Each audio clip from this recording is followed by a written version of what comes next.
여러분 타는 듯한 햇빛 아래에 있는 한 사람을 한번 생각해 봅시다. 그는 갈증을 해결하기 위해서 구덩이를 파고 있어요.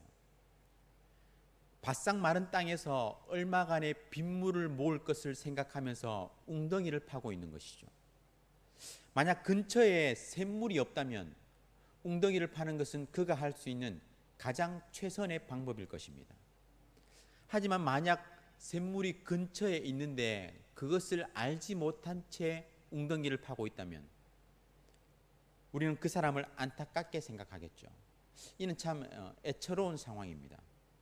약간의 물이나마 얻으려는 그의 노력에 대해서 가련하고 또 불쌍하게 생각할 것이기 때문이에요.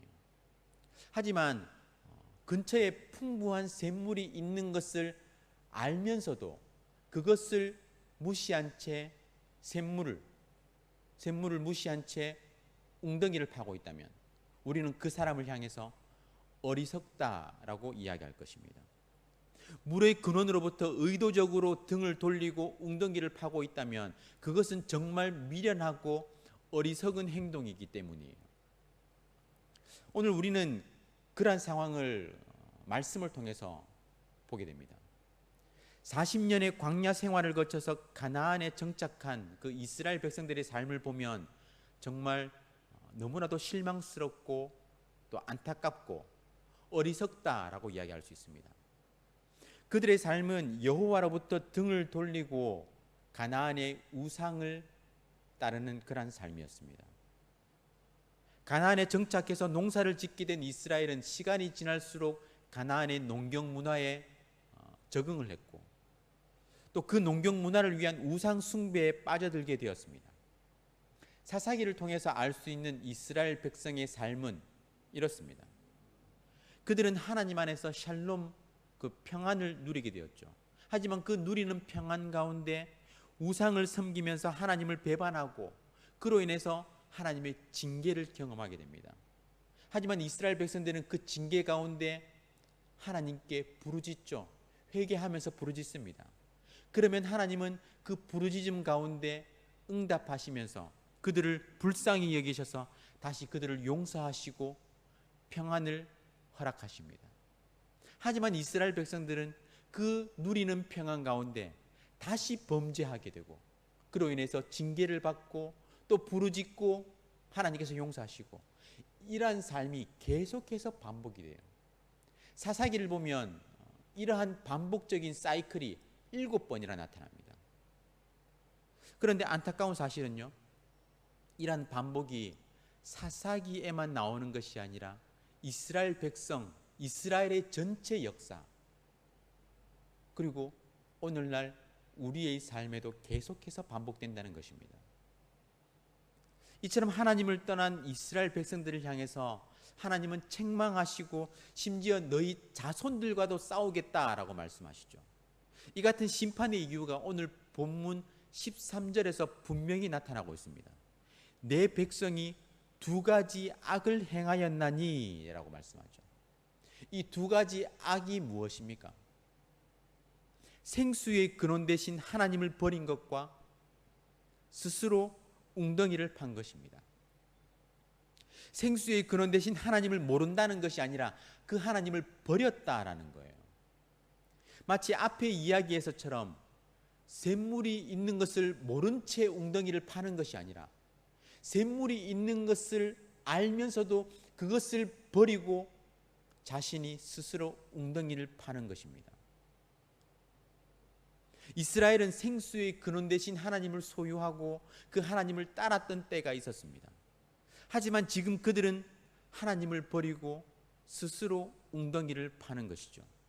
그런데 더 안타까운 사실은요, 그들이 판 웅덩이는 물을 가두지 못할 터진 웅덩이라는 것입니다. 너무나도 어리석죠. 그래서 하나님은 10절에서 이렇게 말씀하셨습니다. 너희는 기띔 섬들에 건너가 보며 게달에도 사람을 보내 이 같은 일이 있었는지를 자세히 살펴보라. 이 기띔과 게달이 나오는데요. 기띔은 신약 성경에서 말하는 구브로라는 섬이에요. 이스라엘에서 보면 서쪽에 있는 지역이죠. 게달은 그 반대편인 이스라엘의 동쪽에 있는 지역을 말합니다. 그러니까 기띔과 게달이라고 말하면서 이스라엘의 서쪽과 동쪽을 말하면서 온 지역을 다, 온 세상을 다 이야기하는 것입니다. 마치 우리가 천지를 지으신 여호와라고 이야기할 때 단순히 하늘과 땅을 이야기하는 것이 아니라 하늘과 땅을 포함한 온 세계를 다 지으신 여호와 하나님, 이것을 표현하는 것처럼 기띔과 게달을 이야기하면서 온 세상을 표현하는 것이죠. 하나님은 책망하시는 거예요. 온 세상을 다 살펴봐라. 어디 이러한 일이 있느냐라고 책망하시는 것입니다. 이스라엘은 온 땅 가운데 이방 민족들도 하지 않은 황당하고 어리석은 짓을 범한 것입니다. 이방 민족들은 헛된 신을 섬기면서도 자신들이 한번 섬긴 그 신을 버리지 않고 배반하지 않고 계속해서 꾸준히 섬기는데, 이스라엘은 아무런 도움도 주지 못하는 헛것을 섬기기 위해서 진정한 하나님을 버린 것입니다. 광야에서 가나안으로 인도하신 그 하나님을 버린 거예요. 이를 가리켜서 하나님은 생수의 근원인 나를 버렸다라고 말씀하신 것입니다. 여기서 생수의 근원은 살아있는 물의 근원, 생명수의 근원, 생명물의 근원이라는 말이에요. 근원이라는 말은 땅 속에서 솟아나는 지하수 샘물을 의미하거든요. 이 물이 흐르면서 큰 물줄기가 되고 이 물줄기들이 모여서 큰 강을 이루는 거예요. 그런 생수의 근원은 때를 따라 내리는 비와는 전혀 다릅니다. 이스라엘에서 비는 주로 겨울 그 우기에만 내렸거든요. 비가 내리지 않으면 농사를 완전히 망쳐버립니다. 하지만 생수의 근원은요, 이런 때를 따라 내리는 비와는 전혀 다른 차원의 근원이에요. 아주 풍부한 물의 근원입니다.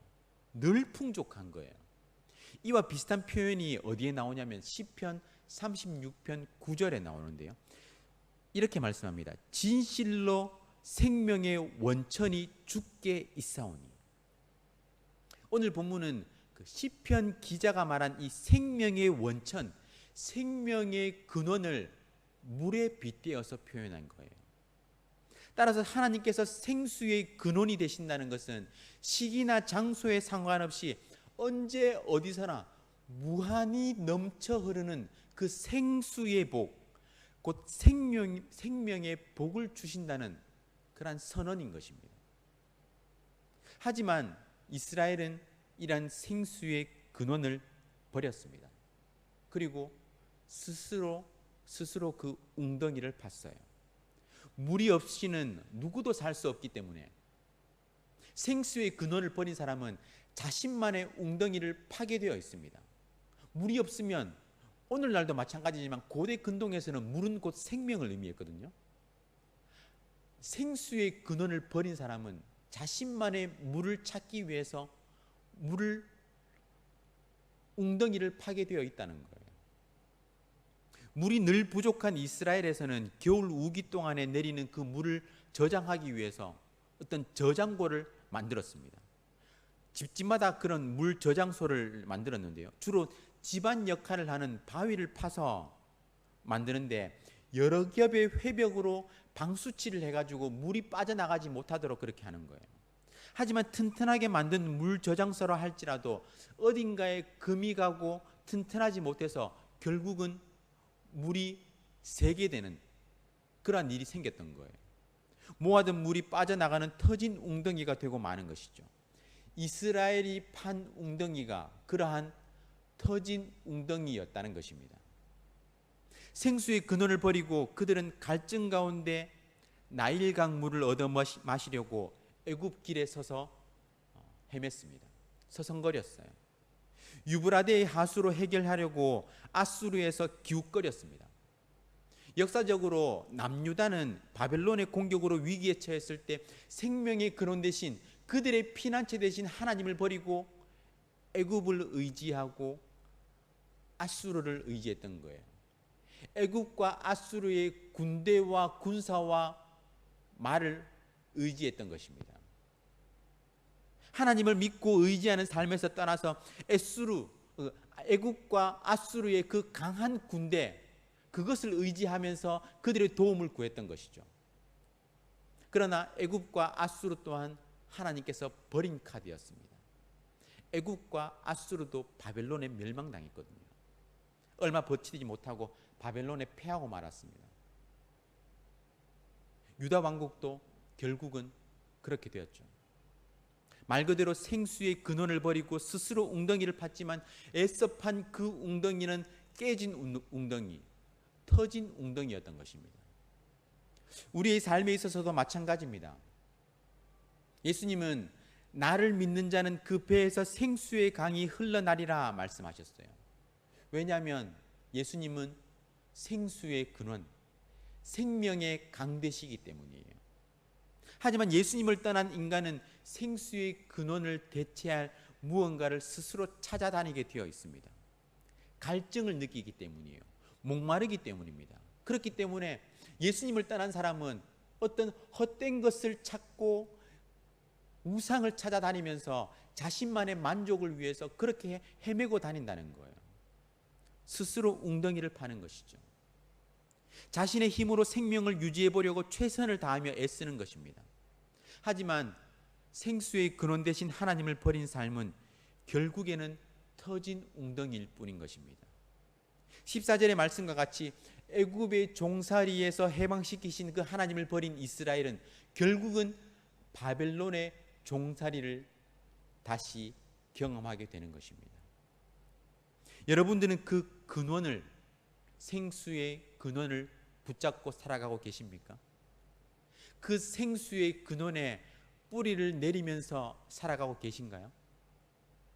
나뭇가지가 무성하고 또 많은 열매를 맺을 수 있는 방법은요, 한 가지밖에 없습니다. 생수의 근원, 생수의 근원에 뿌리를 내리고 끊임없이 그 수액을 공급받는 거예요. 그 근원에 가까이 붙어 있을 때, 그 근원에 뿌리를 내리고 있을 때 그 삶이 유지될 수 있고 풍성한 열매를 맺을 수 있는 것입니다. 오늘 저와 여러분의 삶이 그러하길 소원합니다. 코로나로 인해서 우리의 모든 삶이 멈춰버린 것 같은 지금 여러분이 의지하고 있는 그런 대상은 무엇입니까? 혹시 생수의 근원을 버리고 물을 가두지 못할 그런 터진 웅덩이를 여러분 스스로 파고 있지는 않습니까? 스스로 그 갈증을 채우기 위해서 수가성 여인과 같이 매일 물을 깃는 그 고통을 여러분들은 겪고 계시지는 않습니까? 생명샘 되신 예수 그리스도, 생명수의 근원 되신 예수 그리스도를 붙잡을 때 우리는 더 이상 목마르지 않습니다. 예수 그리스도를 붙잡으면 영원한 생수의 근원을 얻기 때문입니다. 예수 그리스도를 붙잡을 때 우리는 영원한 생명을 얻게 되기 때문입니다. 타는 목마름 가운데 우리의 갈증을 한 번에 단번에 해결해 버리는 그 예수 그리스도를 붙잡는 영원한 생명의 복을 붙잡는 저와 여러분 될 수 있기를 주님의 이름으로 축원합니다. 예수 그리스도 안에서 누리는 그 생명을 통해서 코로나가 감히 해하지 못할 그 구원의 기쁨과 감격을 누리시며 주어진 이 한 달도 믿음으로 잘 버티는 저와 여러분 될 수 있기를 우리 주님의 이름으로 축원합니다.